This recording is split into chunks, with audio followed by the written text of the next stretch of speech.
Bien, vamos a leer en Jonás, el capítulo 3, el versículo final, que es el versículo 10, y luego vamos a continuar leyendo en el capítulo 4. Así que nos dice Jonás, capítulo 3, versículo 10: al ver Dios lo que hicieron, es decir, que se habían convertido de su mal camino, cambió de parecer y no llevó a cabo la destrucción que les había anunciado. Pero esto disgustó mucho a Jonás y lo hizo enfurecerse. Así que oró al Señor de esta manera: oh Señor, ¿no era esto lo que yo decía cuando todavía estaba en mi tierra? Por eso me anticipé a huir a Tarsis, pues bien sabía que tú eres un Dios bondadoso y compasivo, lento para la ira y lleno de amor, que cambias de parecer y no destruyes. Así que ahora, Señor, te suplico que me quites la vida. Prefiero morir que seguir viviendo. Amén. Solamente eso leemos, hermanos. Pueden tomar su asiento, por favor.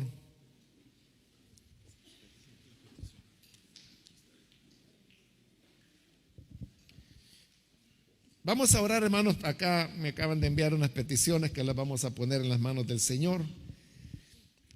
Padre, gracias te damos por esta noche cuando estamos reunidos con nuestros hermanos y tenemos la oportunidad de estar juntos para orar y en esta ocasión poner ante ti estas notas de oración que tu pueblo trae,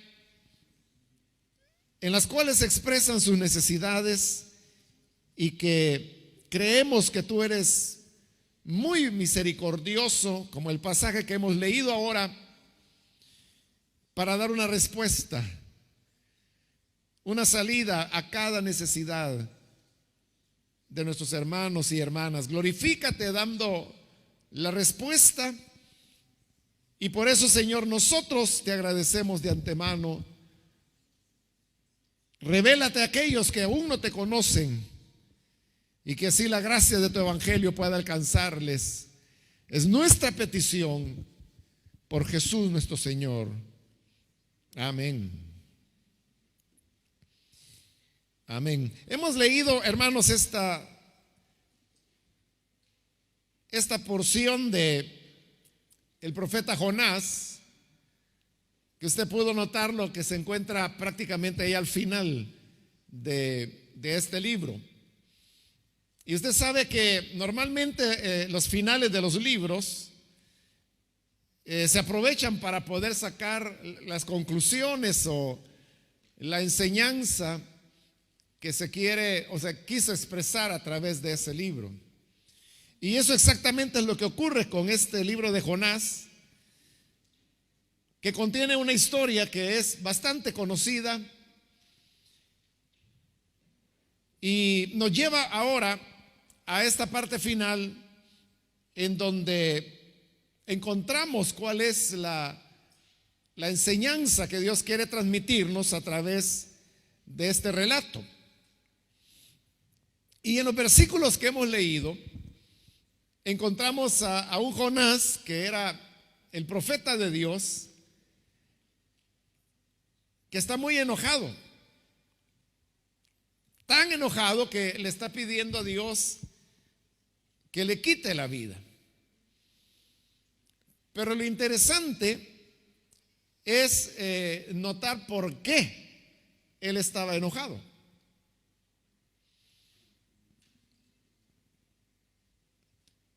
Si nosotros revisamos el pasaje, el mismo Jonás dice por qué está enojado. Y ahí en el versículo 2 del capítulo 4 que leímos, es donde él le dice: oh Señor, ¿no era esto lo que yo decía cuando todavía estaba en mi tierra? Por eso me anticipé a huir a Tarsis. Y oiga esto, porque bien sabía que tú eres un Dios bondadoso y compasivo, lento para la ira y lleno de amor, que cambias de parecer y no destruyes.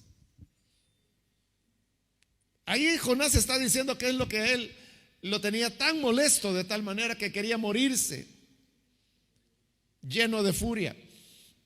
Y lo que le causa tanto enojo es que Dios fue bueno. Y como él mismo lo dice, no destruyó. Y lo que no había destruido era la ciudad de Nínive, la capital de Siria, que era una nación poderosa, pero que además también llegó a constituir un imperio y les había causado diversas dificultades al pueblo de Israel. Por eso es que Jonás se alegró mucho cuando Dios le habló y le dijo que debía ir a Nínive para anunciar un mensaje, y el mensaje era: de aquí a 40 días Nínive será destruida. Jonás estaba contento por lo que Dios decía de que la iba a destruir en un plazo de 40 días. Pero Jonás sabía algo más. Es lo que dice acá: que Dios es misericordioso, que Él es bueno, que es compasivo, bondadoso, lento para la ira, lleno de amor. Entonces Jonás reflexionó que si él llevaba el mensaje de advertencia que Dios le había dado para Nínive, a lo mejor los ninivitas cambiaban su forma de vida y entonces Dios los habría de perdonar y ya no habría destrucción. Y por eso es que él decidió desobedecer a Dios de manera premeditada, y en lugar de ir hacia Nínive, él decide huir hacia Tarsis. Y así es como toma un barco, compra su pasaje para Tarsis, y él venía rumbo a Tarsis. Digo venía porque no se sabe exactamente dónde quedaba Tarsis, pero casi todos coinciden con que quedaba en lo que hoy es España. Así que desde la tierra de Israel él venía hacia acá cuando Dios envía una tempestad, y para poder salir de aquella tempestad, el capitán, los marineros que venían en el barco, hicieron todo lo posible por tomar las medidas para que el barco no zozobrara. Pero vieron que era imposible, que ya ellos no iban a salir.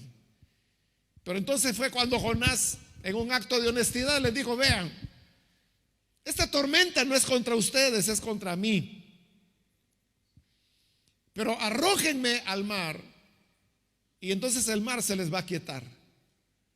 Ellos no querían, todavía lucharon más, pero como vieron que era imposible, y mientras más esfuerzos hacían, mayor furia tomaba la tormenta. Entonces decidieron hacer lo que Jonás había dicho: lo tiran al mar. Jonás cae en las aguas, pero Dios había preparado un gran pez que lo traga. Pero Dios también le ordena al pez que vaya a la playa y que vomite a Jonás. Y así es como Jonás llega a tierra de nuevo y sobrevive. Y Dios vuelve a hablarle por segunda vez y le dice: mira, ve a Nínive y ahí anúnciales que dentro de 40 días voy a destruir la ciudad. Entonces, bajo esas circunstancias, Jonás va. Y el relato de la Biblia nos dice que por 3 días él anduvo anunciando en toda la ciudad de Nínive, para arriba y para abajo, el mensaje que Dios le había dado: de aquí a 40 días Nínive será destruida. Terminó de dar su mensaje y él se fue de la ciudad. Y él comenzó a contar esos 40 días hasta que, según las cuentas de él, pues ya había llegado el día de la destrucción, cuando Dios había dicho que en un plazo de 40 días Nínive sería destruida. Como Jonás salió de la ciudad, él no se dio cuenta de lo que ahí ocurrió. Pero lo que ocurrió es que las personas oyeron lo que él había dicho. Y esto comenzó a pasar de voz en voz. Y la gente comenzó a conmocionarse. Y comenzaron a decir: el Dios de Israel está diciendo que nos va a destruir dentro de 40 días. Y ese comentario llegó hasta el rey. Y cuando el rey lo escuchó, él también se preocupó. Entonces, de una manera oficial, él decretó que todos en Nínive tenían que hacer un ayuno, arrepentirse de sus pecados. Era un ayuno total, que iba desde el más viejo y que incluso incluía a los animales. Y él dijo: oren a Dios, clamen a Él, tal vez tenga misericordia y perdone nuestra ciudad. Así pasaron los 40 días, y el día cuando Jonás esperaba que la ciudad habría de ser destruida, no ocurrió nada. Y como no ocurrió nada, fue que él se puso furioso. Es lo que hemos leído ahí. El versículo 10 del capítulo 3 lo dice: al ver Dios lo que hicieron los ninivitas, es decir, que se habían convertido de su mal camino, cambió de parecer y no llevó a cabo la destrucción que les había anunciado. Dios canceló la destrucción.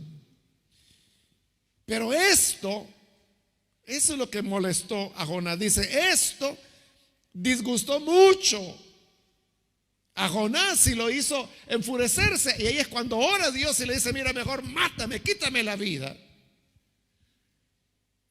porque tú los has perdonado, porque tuviste compasión de ellos y no los destruiste. Cuando uno lee, hermanos, estas palabras y ve la reacción de Jonás, entonces eso nos lleva a hacernos preguntas. Y la pregunta principal es: bueno, entonces, ¿qué era lo que Jonás quería? ¿Significa que Jonás hubiera estado felicísimo si Dios hubiera destruido toda la ciudad y hubiera ocurrido algo así como las ciudades de Sodoma, de Gomorra, que fueron destruidas por el Señor, o como había ocurrido con Jericó, que también Dios derribó las murallas y fue una matanza la que se dio ahí? Eso hubiera puesto feliz a Jonás. Pero vemos que el sentimiento de Jonás no era el corazón de Dios. Dios tenía otros propósitos. Entonces lo que uno ve allí es que había una discrepancia entre lo que era el corazón de Dios, el deseo de Dios, y lo que es las ideas y el pensamiento de Jonás. Diferentes naturalezas, porque la naturaleza de Dios, como en su oración de enojo Jonás hace, pero lo dice muy bien.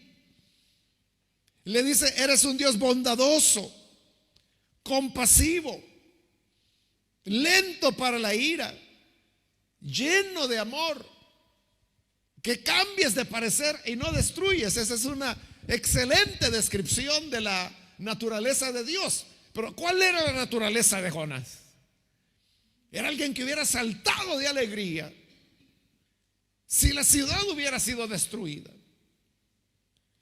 Y no era una ciudad pequeña.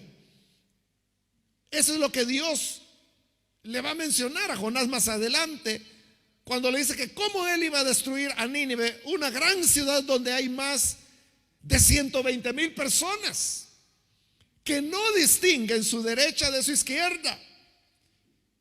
Y además le dice: hay tanto ganado, ¿cómo no habría yo de compadecerme?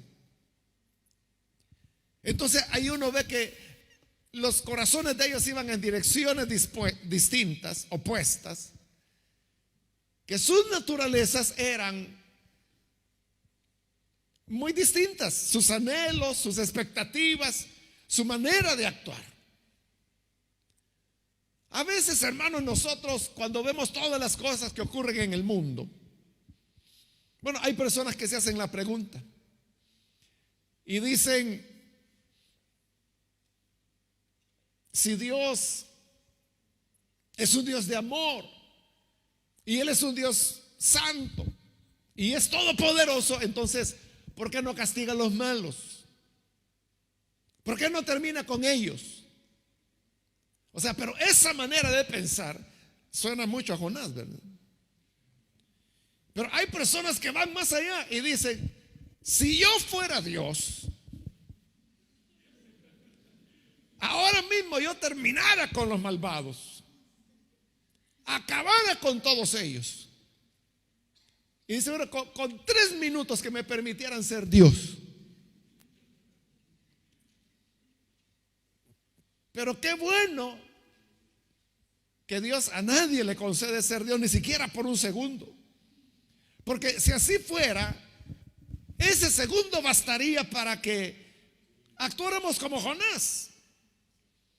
Y entonces cuando actuamos y pensamos de esa manera, entonces no sabemos nosotros realmente quién es Dios. No lo conocemos porque no nos damos cuenta de su naturaleza. Pero hay algo más. Uno pudiera comprender, intuir, conocer la naturaleza de Dios. Es que un profeta de Dios que está diciendo esto de Dios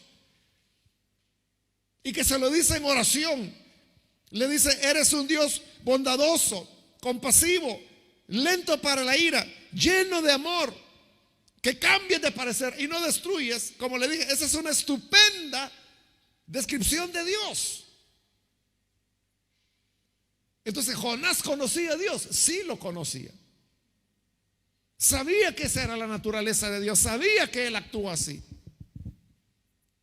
Pero una cosa es que uno sepa que Dios es así, y otra cosa es que uno pueda interiorizar esa naturaleza de Dios.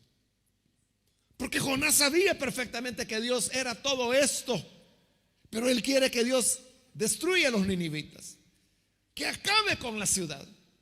Entonces, uno también puede tener conocimiento y uno puede saber que Dios es amor, que por amor Dios envió a su Hijo, que por amor Él fue a la cruz, que por amor al pecador y porque Él quiere perdonar el pecado, ofreció el sacrificio supremo.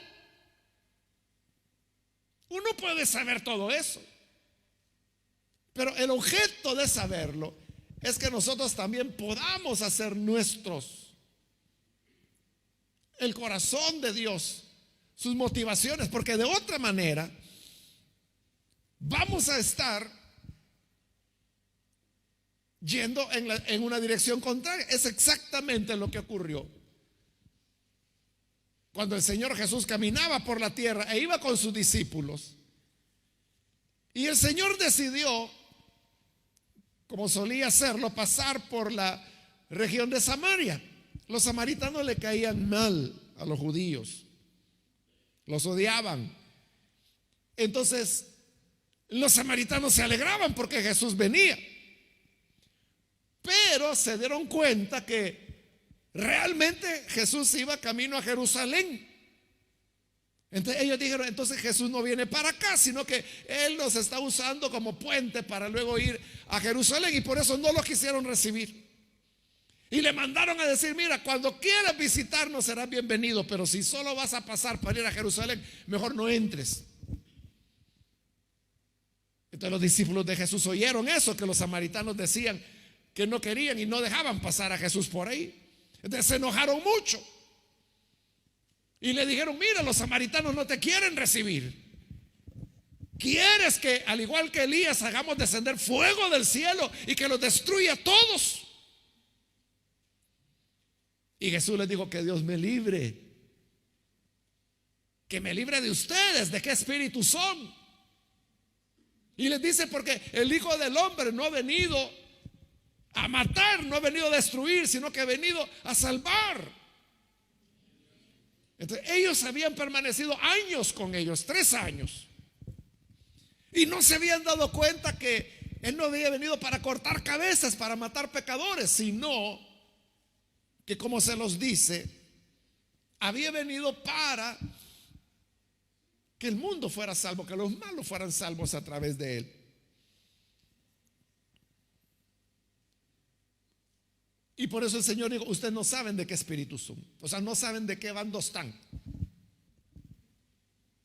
Este es algo peligroso, hermanos, porque la historia está llena de malos ejemplos. Y cuando hablo de la historia me refiero a la historia del cristianismo, en donde este Dios que se manifiesta como un Dios bondadoso, compasivo, lento para la ira, lleno de amor, que se arrepiente de hacer mal y que no destruye, ha sido utilizado muchas veces, pero para hacer mucho mal.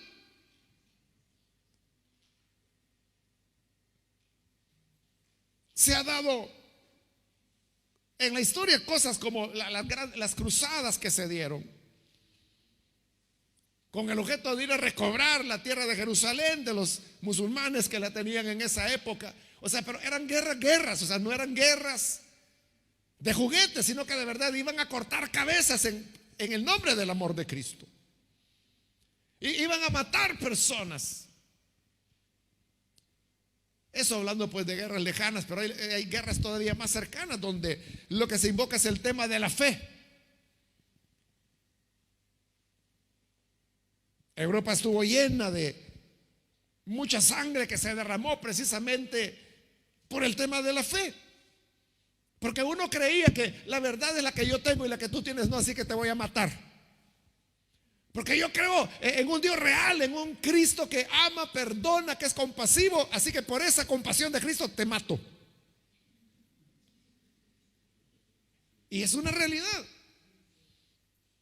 Entonces, la lección que el libro de Jonás nos quiere dejar es que nosotros tenemos que estar identificados con Dios, porque si no estamos conectados con Él, entonces no nos damos cuenta del tipo de Dios al cual realmente servimos y lo que Él quiere y lo que su naturaleza busca.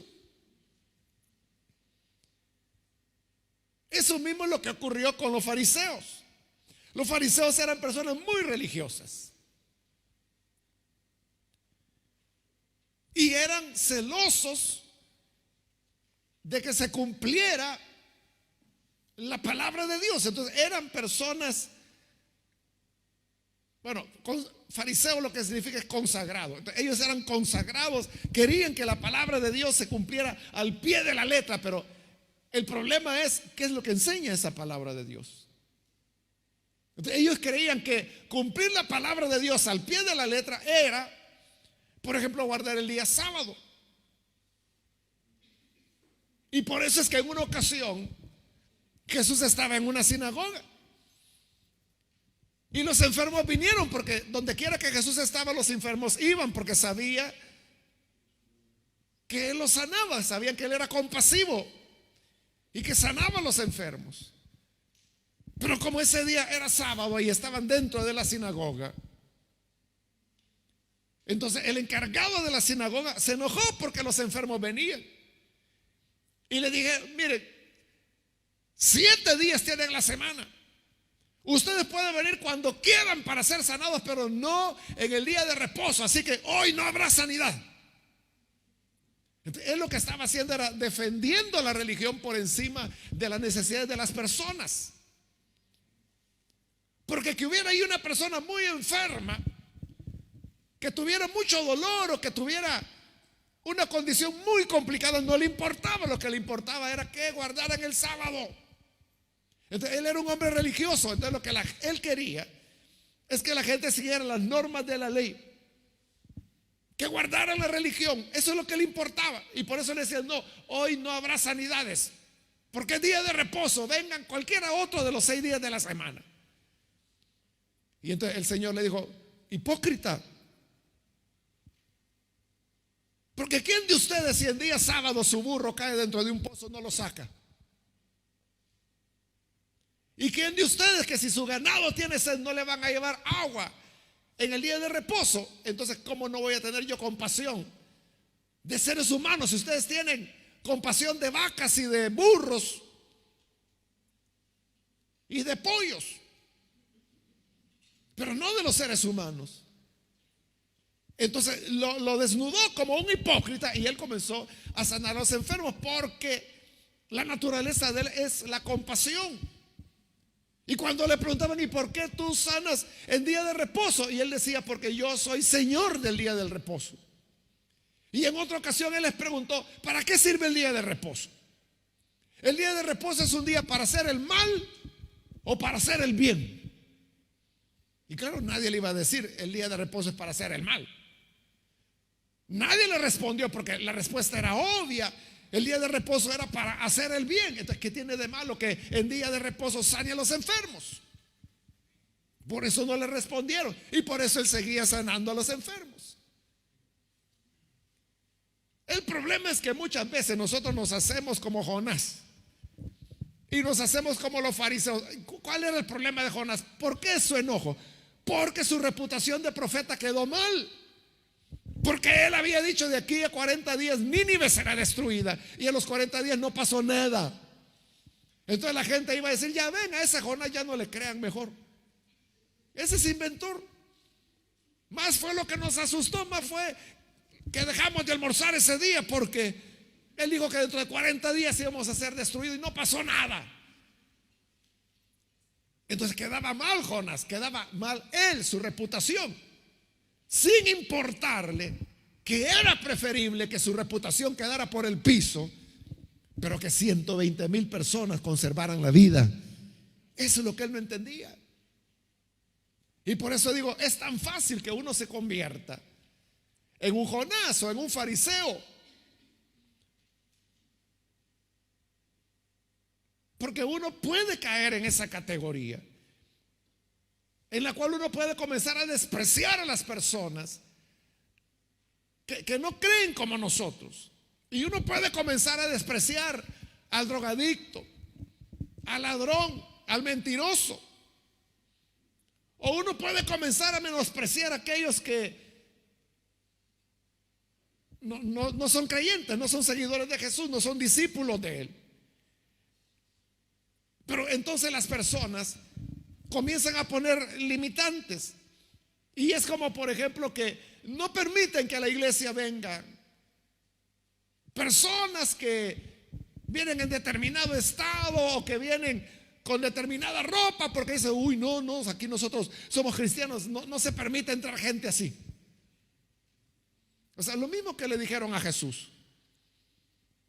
Cuando aquella mujer derramó sobre él el perfume y le estaba secando los cabellos de las lágrimas que ella había derramado en arrepentimiento con sus cabellos. Y todos decían, uy, si este fuera verdaderamente profeta, no permitiría que esta mujer lo tocara, porque sabría que es pecadora. Y uno de los que pensaban así se llamaba Simón, que era el anfitrión de la casa. Entonces Jesús le dijo, mira Simón, te voy a contar una historia, le dijo. Había dos hombres que le debían a un acreedor. Uno le debía 100 y el otro le debía 100,000. Y el acreedor los perdonó a los dos. ¿Quién crees que lo va a amar más? Le dijo, el que le perdonó 100,000, porque fue mayor lo que le perdonó. Sí, has juzgado bien, le dijo. Y le dijo, porque al que mucho se le perdona, mucho ama. Yo entré en tu casa y cuando entré no me saludaste, no me diste aceite para ungirme. Pero mira, desde que entré, esta mujer no ha dejado de besarme los pies y no me ungió con aceite, sino que con perfume. Entonces es grande el amor que ella me está mostrando. Por lo tanto te digo que sus muchos pecados le son perdonados. Ese es el corazón de Jesús.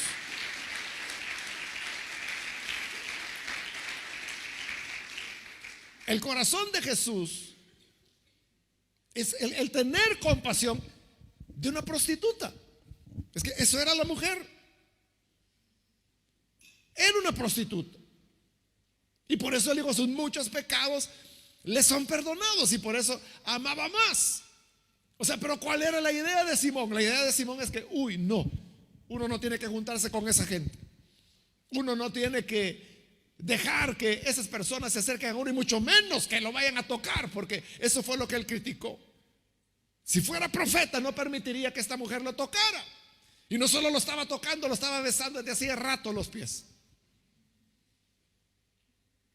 Ahí es donde los aspectos religiosos quedan por encima de lo que realmente a Dios le importa, que es el tema de la compasión.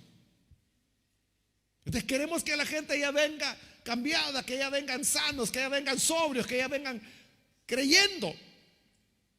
Entonces, si así fueran las cosas, ¿para qué sirve la iglesia? Otra de las críticas que le hacían a Jesús es que decían que él era amigo de pecadores. ¿Y nosotros somos amigos de pecadores? O decimos, Dios guarde, ¿cómo va a creer que yo voy a ser amigo de una prostituta? ¿Cómo va a creer que voy a ser amigo del que vende drogas? No, yo me alejo de esos lugares. No, yo rapidito me vengo a la iglesia, aquí me vengo a encerrar. Entonces, ¿en qué imitas a Jesús? Entonces, es cuando dejamos de lado la compasión. Lo que Jonás dijo, repito, es muy verdadero cuando le dice, eres Dios bondadoso y compasivo. Y esa es la esencia de Dios. La esencia de Dios es la compasión. Y es lo que Jesús mostró. Es que la enseñanza fundamental de Jesús, no solo en sus palabras, en sus gestos, en sus actitudes, fue de compasión. Entonces, la compasión de él se mostraba en que recibía el pecador, en que recibía a los publicanos, en que recibía a las prostitutas, en que recibía a los pecadores, en que recibía a la gente vulgar. Esa era la gente que andaba con él. Él andaba rodeado todo el tiempo de cobradores de impuestos, de pecadores, de prostitutas. Esa era la gente que seguía, y por eso decían, es que ese es amigo de pecadores. Y decían, ese es un comelón, es un bebedor, porque todo el tiempo pasaba comiendo con Jesús, con esta clase de gente. Y Jesús decía, bueno, entonces con esta gente no se puede quedar bien de ninguna manera, porque vino Juan, que el pobre ni comía ni bebía, y todos dijeron, está endemoniado porque no come. Y ahora vengo yo que sí como y me dicen que soy comelón. Y entonces,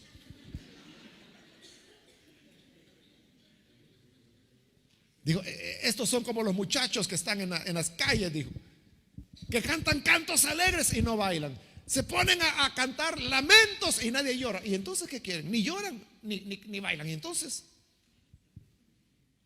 Porque no entienden que el elemento fundamental es el tema de la compasión. Compasión es la que Jesús mostró por aquel hombre que estaba junto al estanque de Betesda, el paralítico, que llevaba 38 años ahí, y que nadie le había ayudado jamás a introducirse en el agua cuando las aguas se movían. En 38 años no había habido un hijo de Abraham que lo hubiera ayudado. Pero Jesús solo llegó y dice que al saber que llevaba tanto tiempo ahí, se dirigió a él y le dijo, ¿quieres ser sano? Le digo, no, sí, yo quiero desde hace 38 años, pero lo que pasa es que nadie me ayuda. Y le digo, bueno, pues ya vino el que te va a ayudar, levántate y anda. Y se levantó y anduvo. Pero ¿por qué sanó a este hombre? Porque era un santo, porque había sido paciente, porque era una buena persona. No, porque después lo encontró. Porque como era sábado, para colmo, era día sábado que lo había sanado, y él iba cargando su estera en la cual se acostaba. Y claro, los religiosos de la época, los fariseos, inmediatamente le dijeron, ¡ey, eso es prohibido! Sabían que era el hombre que tenía 38 años de ser paralítico, pero no se fijaron en que hoy caminaba. En lo que se fijaron es que estaba rompiendo la ley, no estaba cumpliendo la religión. Hoy es sábado, es prohibido. Y él dijo, es que lo que pasa es que el hombre que me sanó me dijo que cargara. ¿Y quién te sanó? Pues por ahí estaba, no sé, ni sabía cómo se llamaba. Y él comenzó a preguntar: ¿cómo se llama el hombre que me sanó? Ah, Jesús. Y le fue a decir: Jesús fue el que me sanó. Y después Jesús lo vuelve a encontrar y le dice estas palabras: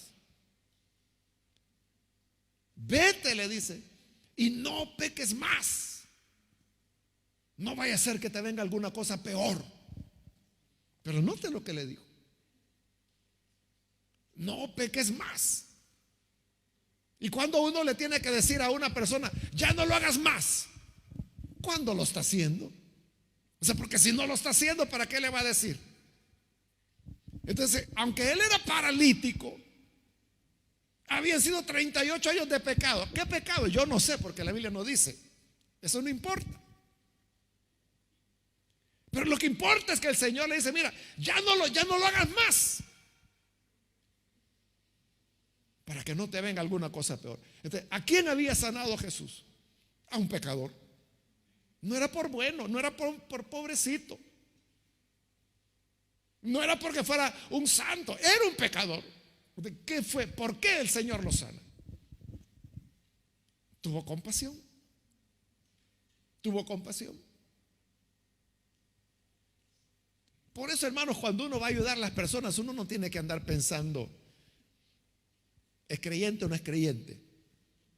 Es que si es creyente, sí, si no, no. Nosotros no ayudamos impíos. ¿En qué nos parecemos a Jesús?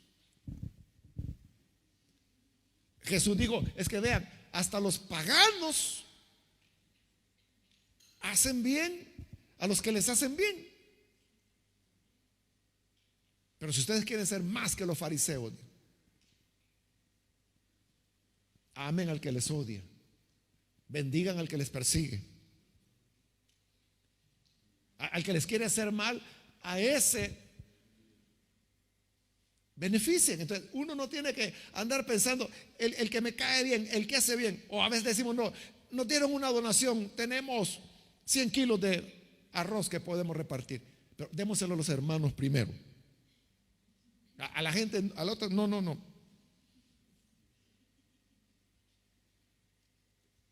Ponemos la religión por encima de la compasión, cuando Jesús hizo todo lo contrario.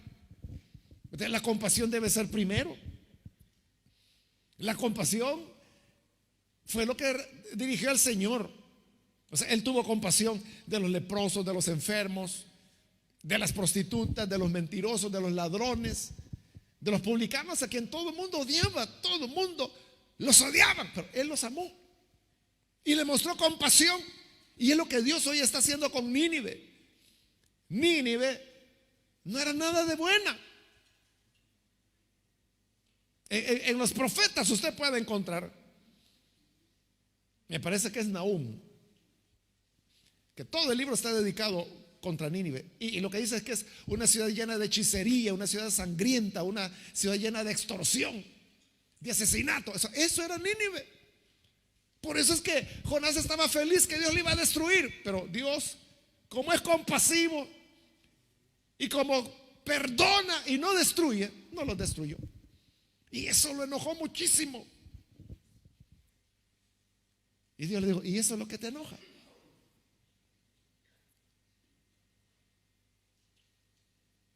Que yo haya tenido compasión de una ciudad donde hay más de 120,000 personas que ni saben cuál es su mano izquierda ni su derecha, y tanto ganado. O sea, yo no habría de compadecerme de ella.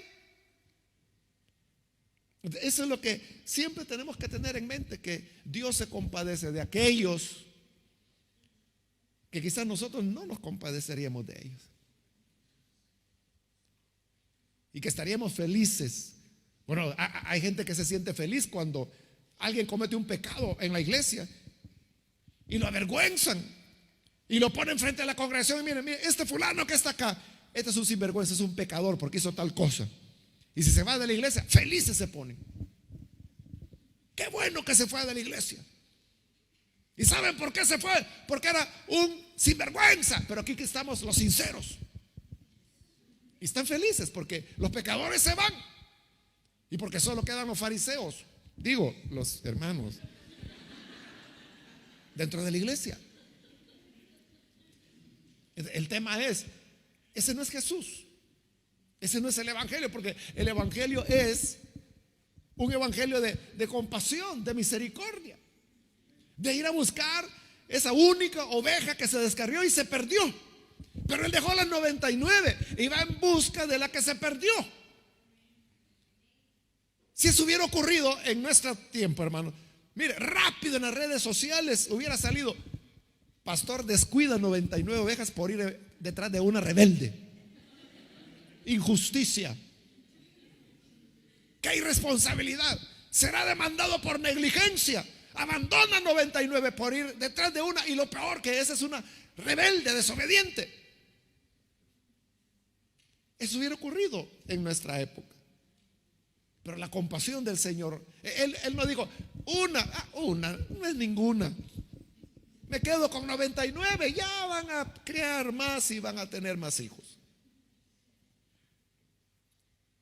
No pensó así. Amaba a la única.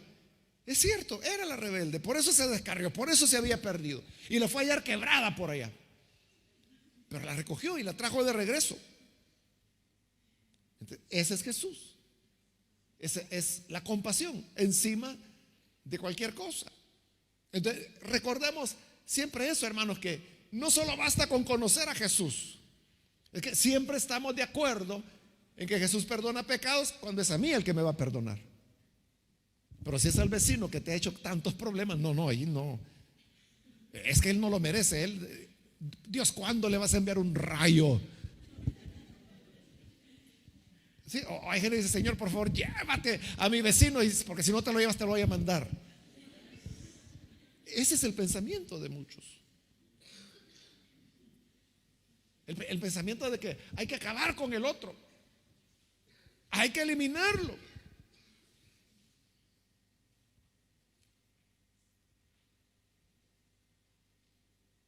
Pero lo que debe prevalecer en nosotros los cristianos es el ser como Dios. Y Dios es bondadoso, compasivo. Si en lugar de Dios usted pone su nombre ahí, ¿cómo? O sea, se ajustaría el pasaje a usted. Porque tú eres bondadoso, eres compasivo, lento para la ira, lleno de amor, que cambies de parecer, no en un sentido negativo, sino que cambie de parecer cuando ha dicho: no, ya no voy a ayudar, pero de repente cambia: bueno,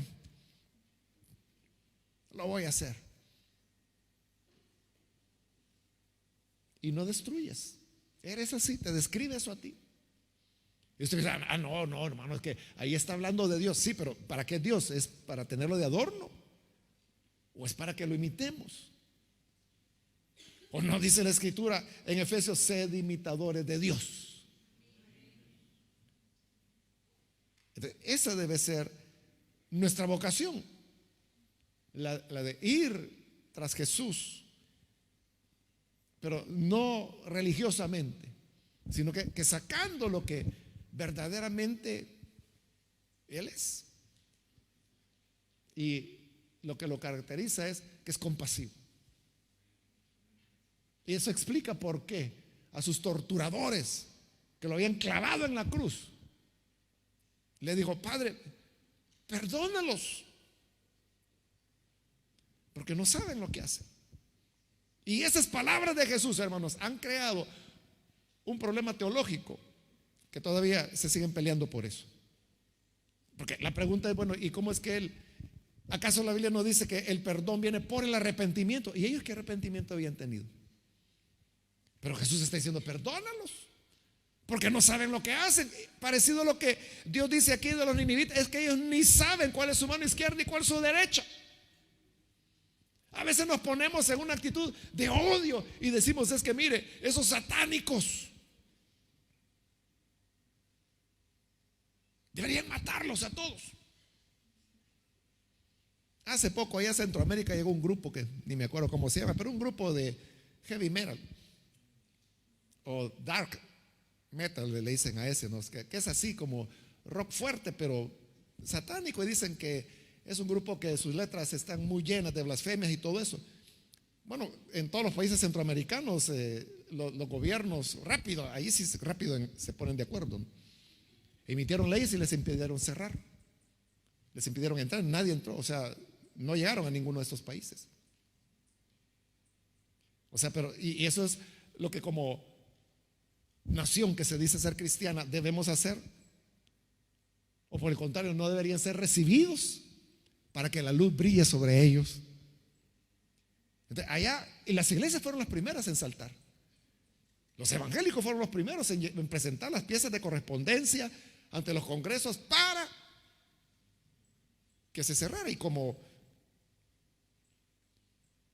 los evangélicos hoy son los preferidos de los políticos, rápido les aprobaron. Entonces, es la iglesia la que está diciendo: no, aquí no queremos que vengan malos, aquí no queremos que vengan pecadores.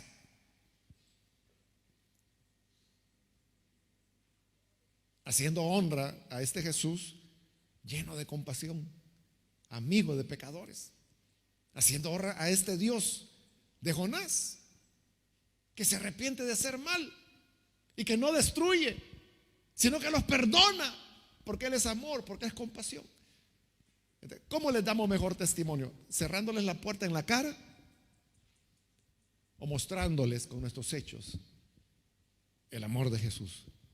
¿O es que la luz que tenemos no brilla lo suficiente como para poder transformar estas vidas?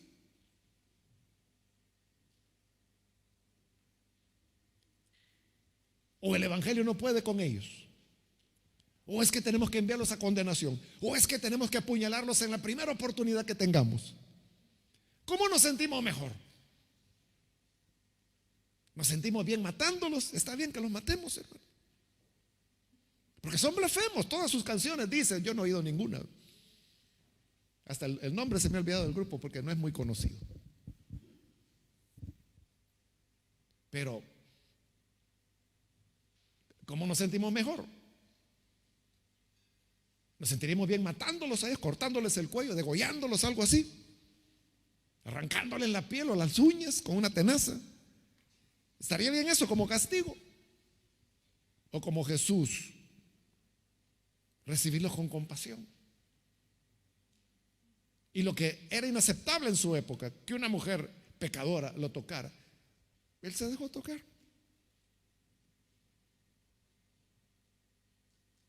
Yo creo que Jesús hubiera ido a un concierto de ellos. ¿Y qué creo que hubiera pasado? Lo que pasó cuando Él iba donde estaban las prostitutas. Lo que pasó cuando Él iba a la casa de Mateo, que era un sinvergüenza, un ladrón. Él era un corrupto, ladronazo. ¿Y nosotros qué decimos de los corruptos de nuestros países? Que los maten, que los cuelguen. Presos deberían estar ahí. O algunos no, que los maten. ¿Para qué les vamos a estar dando comida por 30 años? No, que los maten. Y Jesús fue a la casa de un corrupto que era Mateo. ¿Y qué hizo? Comer con él. Y Zaqueo, otro pícaro, y fue a la casa de él. O sea, de todas las ancianitas, esos santos viejitos religiosos que había en la ciudad, a ninguno de ellos fue, sino que le dijo a Zaqueo: hoy tengo que comer en tu casa. Zaqueo feliz, saltaba de alegría. Y le hizo la gran comida. Y Jesús llegó. Y todo el mundo lo criticaba. ¡Qué bárbaro! Y no pudo ir a la casa de la abuelita Sara, la santa mujer que... ¿Y por qué si se va a una fiesta con corruptos y pecadores? ¿Pero qué pasó en la fiesta, en la cena? Jesús no dijo nada. Pero con su sola presencia, Zaqueo se puso en pie. Y él dijo: la mitad de mis bienes las voy a repartir entre los pobres. Y si a alguien he estafado, y había estafado miles, les voy a devolver 4 veces lo que les quité. Y Jesús dijo: yo no he dicho nada, dijo. Es verdad, Jesús no había dicho nada. Pero fue ese gesto de entrar a su casa que lo transformó. Entonces, por eso le digo, y lo que le acabo de decir es cierto, las iglesias fueron las de la iniciativa de cerrarles la puerta. Entonces, otra vez Jesús tiene que preguntarnos: de qué espíritu somos. No han entendido que el Hijo del Hombre no vino para matar al pecador. No quiero la muerte del malo, dijo, sino que quiero que el malo venga al arrepentimiento. Entonces, ¿cómo van a conocer si no brillamos sobre ellos? Y eso, hermanos, se puede dar a niveles más pequeños. Quizás vienen hermanos que son de otra congregación, y como sabemos que son de otra iglesia, los vemos así. Ellos vienen contentos, Dios les bendiga. Pase adelante.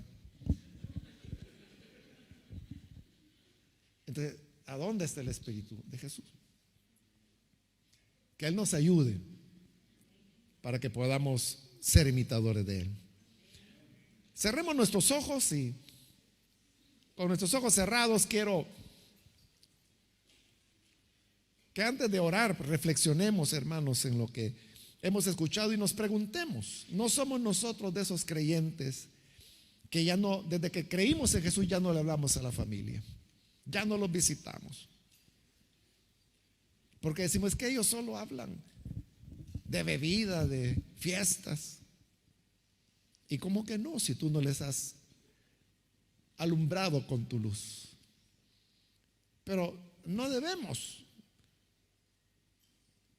reducir nuestras amistades a los hermanos, a los que ya son creyentes, sino que como Jesús debemos ser amigos de los que necesitan del Evangelio. Que Dios nos ayude para que haya un cambio de actitudes en nuestra vida y así podamos verdaderamente reflexionar y cambiar.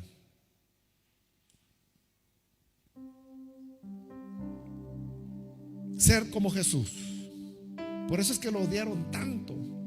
Por eso es que los religiosos de su época decían que estaba endemoniado, que estaba loco, que no era de Dios, que él no guardaba la palabra de Dios. Todo eso dijeron de él, porque nunca entendieron que la compasión y la misericordia está por arriba de toda religión, de toda norma.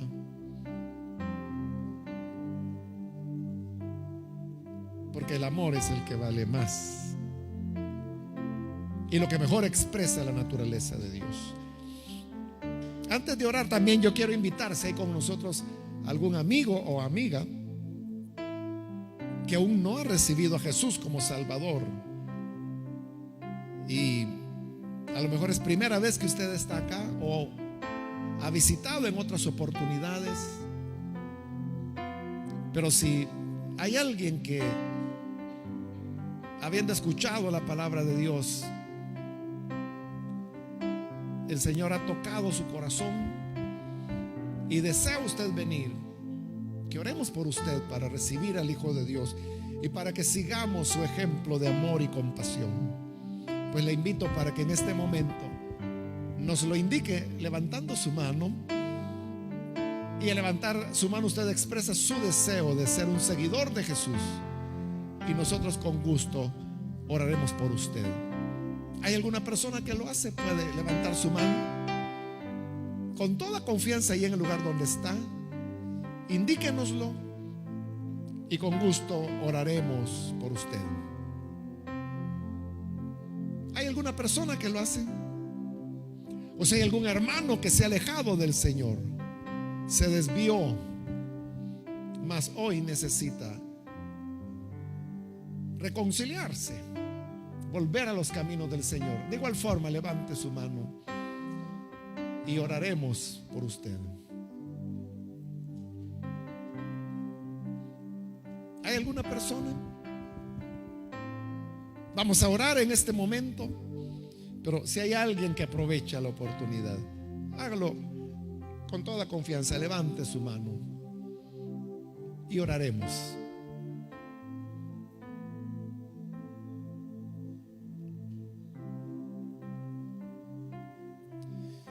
Señor, gracias te damos por tu palabra. pues ella es la que nos ilumina y nos guía cada día. Por eso, Señor, hoy queremos pedirte ser como tú. Y que no importa si los juicios y castigos que anunciamos no se cumplen, pues lo que importa es que los perdidos se salven y que los pecadores alcancen tu misericordia, porque es eso lo que tú tienes para ellos: misericordia y gracia. Ponemos, Señor, ante ti a cada persona y ayúdanos a seguir tu ejemplo y tu modelo, para que donde quiera que vayamos podamos alumbrar con la luz.